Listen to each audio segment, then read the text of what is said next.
Joining me now from Beijing is Einar Tangen. He's a CGTN current affairs commentator. What do you expect to hear from President Xi during his keynote address? What will you be looking to see?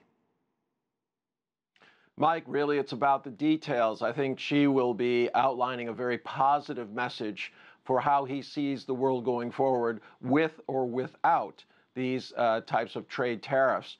He's very interested in using these opportunities, as he has in the past, to outline again and emphasize the positive side is, kind of growing together kind of thing.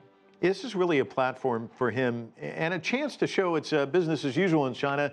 They're open for business, for trade, and to kind of act as a counterpoint on the world stage to kind of perhaps settle down leaders who look at the U.S. president and not just what he's proposing to do with China, but also what he's doing with allies and neighbors alike, like Canada and Mexico. Well, yes. I mean, it's a real contrast when you start looking at Xi Jinping versus Donald Trump. One is seemingly constantly roiling the markets, bringing a certain amount of chaos. There's an unreliability factor that's in there, versus Xi, who always projects this image of very calm, very deliberate.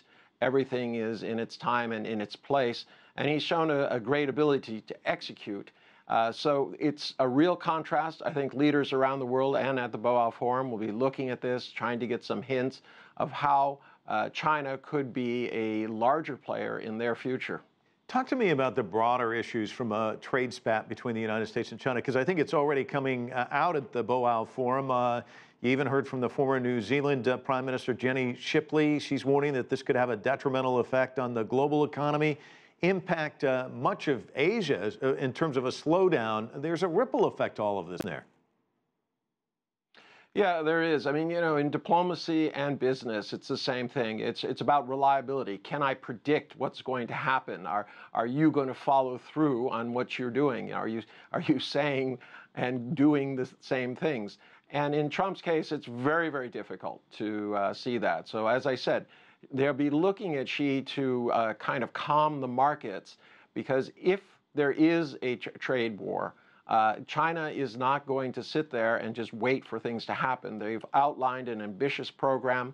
They're moving their markets very carefully. You see their bond market is expanding, the inclusion in the internationalization of the yuan. These could be alternatives to the U.S. And this is what the danger for the U.S. is, that they're alienating a lot of the allies, and unreliability is going to lead to future problems. Well, we'll be watching his address. It's coming up shortly. Einar Tangen, thanks so much for the preview.